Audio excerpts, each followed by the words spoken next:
ಒಂದ್ಸಲ ನಾನು ಬದಾಮಿಗೆ ಹೋಗಿದ್ದೆ. ಬದಾಮಿಯಿಂದ ಬೆಳಗಾಂಗೆ ಹೋಗ್ಬೇಕು, ಕಾರಲ್ಲಿ ಹೋಗ್ತಾ ಇದ್ದೆ. ಬದಾಮಿ ದಾಟಿ ಸ್ವಲ್ಪ ಮುಂದೆ ಬಂದೆ, ನೋಡಿದೆ ಕಾರಲ್ಲಿ ಕುಡಿಯೋ ನೀರಿಲ್ಲ. ತುಂಬಾ 2-3 ತಾಸು ಹಾದಿ. ಅವನ ಡ್ರೈವರ್ ಹೇಳಿದ್ರೆ ನಿಲ್ಸಪ್ಪ, ಸ್ವಲ್ಪ ಅಲ್ಲಿ ಹೋಟೆಲ್ ಕಂಡ್ರೆ ಒಂದಿಷ್ಟು ನೀರಿನ ಬಾಟ್ಲಿ ತಗೋತೀನಿ ಅಂತ. ನಿಲ್ಸಿದ ಅವನು. ಒಳಗಡೆ ಹೋಗಿ 1-2 ಜ್ಯೂಸ್ ಬಾಟ್ಲು 1-2 ನೀರಿನ ಬಾಟ್ಲು ತಂದು ಕಾರಲ್ಲಿ ಇಟ್ಕೋಬೇಕು ಅಂತ ಬರ್ತಾ ಇದ್ದೆ. ಅಲ್ಲಿ ನೋಡ್ತೀನಿ ರಸ್ತೆ ಪಕ್ಕ 3 ಜನ ನಿಂತಿದ್ದಾರೆ. ಒಬ್ಬ ವಯಸ್ಸಾದ ಮನುಷ್ಯ ತಲೆ ಮೇಲೆ ಕಂಬಳಿ ಹೊತ್ಕೊಂಡಿದ್ದಾನೆ, ನಡುಗ್ತಾ ಇದ್ದಾನೆ, ಅಳ್ತಾ ಇದ್ದಾನೆ. ಅವನ ಪಕ್ಕದಲ್ಲಿ ಹೆಣ್ಮಗಳು ಆಕೆನೂ ಅಳ್ತಾ ಇದ್ದಾಳೆ, ಇನ್ನೊಬ್ಳು ಹಿಡ್ಕೊಂಡಿದ್ದಾಳೆ ಅವನ್ನ. ಯಾಕೆ ಅಳ್ತಾನೆ ಇವನು, ಏನಾಯ್ತು ಅಂದ್ರೆ? ನಾನು ಅನ್ಕೊಂಡೆ ಏನಪ್ಪ ತೊಂದ್ರೆ, ಏನಾಯ್ತು ಅಂದೆ. ಆ ಹೆಣ್ಮಗಳು ಅಳೋಕೆ ಶುರು ಮಾಡಿದ್ಲು.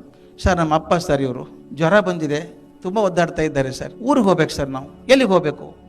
ಕೊಲ್ಹಾರ ಅಂತಿದೆ ಸರ್, ಬಿಜಾಪುರ ಹೋಗ್ತಾ ದಾರಿಯಲ್ಲಿ ಕೊರ್ತಿ ಕೊಲ್ಹಾರ ಅಂತ ಒಂದು ಊರು ಬರ್ತದೆ, ಆ ಕೊಲ್ಹಾರಕ್ಕೆ ಹೋಗ್ಬೇಕು ಸರ್. ನಮ್ಮ ಅಣ್ಣ ಸರ್, ಆ ಹುಡುಗಿ ಅಣ್ಣ ಅಂದರೆ ಇವನ ಮಗ, ವಯಸ್ಸಾದವನ ಮಗ, ಅಲ್ಲಿ BLD ಹಾಸ್ಪಿಟ್ಲಲ್ಲಿ ಅಡ್ಮಿಟ್ ಮಾಡಿದ್ದಾರೆ ಸರ್.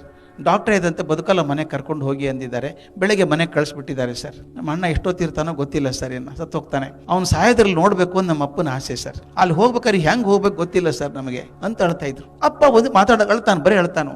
ನಾ ಇದೊಂದು ಕೆಲಸ ಮಾಡೋಣಪ್ಪ, ನಾನು ಇಲ್ಲಿಂದ ಹೋಗ್ತಾ ಇದ್ದೀನಿ, ನಡುವೆ ಗದ್ದನಕೇರಿ ಅಂತ ಒಂದು ಕ್ರಾಸ್ ಬರ್ತದೆ, ಅಲ್ಲಿಂದ ಬಲಕ್ಕೆ ಹೋದರೆ ಬಿಜಾಪುರ, ಸೀದಾ ಹೋದರೆ ನಾನು ಬೆಳಗಾಮಲ್ಲಿ ಹೋಗ್ಬೇಕು. ಟೈಮ್ ನನಗೆ ಜಾಸ್ತಿ ಗ್ಯಾಪ್ ಇಲ್ಲ ಅಲ್ಲಿ. ಇವ್ನು ಬಿಟ್ಟೆ ಹೋಗ್ಬೋದಾಗಿತ್ತು, ನಾನು ಬಿಟ್ಟು ಹೋದ್ರೆ ನಾನು ಮುಟ್ಟಲ್ಲ, ಬೆಳಗಾಂ ಮುಟ್ಟಲ್ಲ. ಸುಮಾರು 1000 ಜನ ಕಾಯ್ತಿದ್ದಾರೆ ಅಲ್ಲಿ. ಅದಕ್ಕೆ ನಾನೇನು ಮಾಡಿದ್ದೀನಿ, ಕೆಲಸ ಮಾಡೋಣ ಬನ್ನಿ, ಗದ್ದನಕೇರಿ ತನಕ ಕರ್ಕೊಂಡು ಹೋಗ್ತೀನಿ. ಅಲ್ಲಿ ಕ್ರಾಸಲ್ಲಿ ಸಾಮಾನ್ಯವಾಗಿ ಆಟೋ ರಿಕ್ಷಾನೋ ಬಸ್ಸೋ ಕಾರೋ ನಿಂತಿರ್ತದೆ. ನಾನೇ ದುಡ್ಡು ಕೊಟ್ಟು ಟ್ಯಾಕ್ಸಿ ಕೊಟ್ಟು ಬಿಟ್ಟು ಬಾಪ ಅವ್ರನ್ನ ಅಂತ ಹೇಳಬೇಕು. ಬಾ ಹೋಗೋಣ, ಅಲ್ಲಿ ತನಕ ಆದ್ರೂ ಹೋಗ್ಲಿ ಅಂತ ನಾನು ಮುಂದೆ ಕೂತ್ಕೊಂಡೆ. ಆ ಹುಡುಗಿ ಅಪ್ಪ ಇಬ್ಬರು ಹಿಂದೆ ಕೂತ್ಕೊಂಡ್ರು, ಪಾಪ ಅಳ್ತಾ ಇದ್ರು. ನಿಮ್ಮ ಕಣ್ಮುಂದೆ ಚಿತ್ರ ಬರಬೇಕು. ಗದ್ದನಕೇರಿ ಕ್ರಾಸ್ ಬಂತು, ಅಲ್ಲಿ ಕಾರ್ ಸೈಡಿಗೆ ನಿಲ್ಸಿದೆ. ತುಂಬಾ ಸುಸ್ತಾಗಿದ್ದಾರೆ ಹತ್ತು.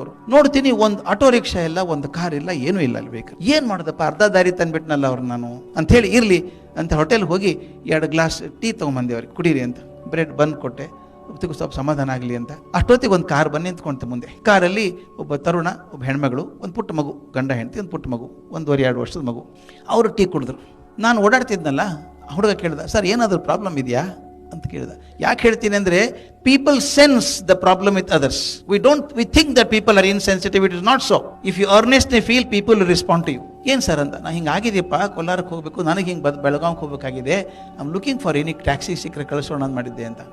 ಸರ್ ನಾನು ಬಿಜಾಪುರಕ್ಕೆ ಹೋಗ್ತಾ ಇದ್ದೀನಿ ಸರ್, ನಾನು ಹೇಗೂ ಹೀಗೆ ಹೋಗಬೇಕು, ನಾನು ಕರ್ಕೊಂಡು ಹೋಗ್ತೀನಿ ಬಿಡಿ ಸರ್, ಅವ್ರ ಮನೆಗೆ ಬಿಟ್ಟೆ ಹೋಗ್ತೀನಿ, ಯಾಕೆ ಕಾಳಜಿ ಮಾಡ್ತೀರಿ ನೀವು ಅಂತೇಳಿ ನನ್ನ ಫೋನ್ ನಂಬರ್ ತೊಗೊಂಡ. ಅವನೇನೋ ನನ್ನ ಲೇಖನ ಎಲ್ಲ ಓದ್ತಾನಂತೆ, ಅಭಿಮಾನಿ ಅಂತ ಹೇಳ್ಕೊಂಡ. ಕೊಟ್ಟೆ, ನಂಬರ್ ಎಲ್ಲ ಕೊಟ್ಟೆ. ನೋಡಪ್ಪ ದಯವಿಟ್ಟು ಮನೆ ಮುಗಿಸಿದಲ್ಲಿ ಫೋನ್ ಮಾಡು ಅಂದೆ. ನೀವು ನಂಬಲಿಕ್ಕಿಲ್ಲ, ನಾನು ಬೆಳಗಾವಿಗೆ ಹೋಗ್ತಾ ಇದ್ದೀನಿ, ಒಂದು 45 ನಿಮಿಷ ಆಗುತ್ತೆ, ಹುಡುಗನ ಫೋನ್ ಬಂತು. ಸರ್ ಅಪ್ಪ ಮಗಳನ್ನ ಅವ್ರ ಮನೆಗೆ ಬಿಟ್ಟಿದ್ದೀನಿ ಸರ್, ನಾನು ಮನೆಗೆ ಹೋದೆ, ಹುಡುಗ ಇನ್ನೂ ಬದುಕಿದ್ದಾನೆ, ಅಪ್ಪ ಮಗನ ಹತ್ರ ಕೂತಿದ್ದಾರೆ, ಸಮಾಧಾನ ಆಯಿತು sir. Thank you so much sir for the opportunity you give me ಅಂತ. ನಾನು I should be grateful to you man. ಯಾರಿಗೆ ಗ್ರೇಟ್ಫುಲ್ ಆಗಿರಬೇಕು? ಎಲ್ಲರೂ ಗ್ರೇಟ್ಫುಲ್ ಆಗಿರಬೇಕು. Because God gives you opportunity. Please remember one thing for all times to come. Doctor surgeon ಇರ್ತಾನೆ, operation ಮಾಡ್ಲಿಕ್ಕೆ ಹೋಗ್ತಾನೆ.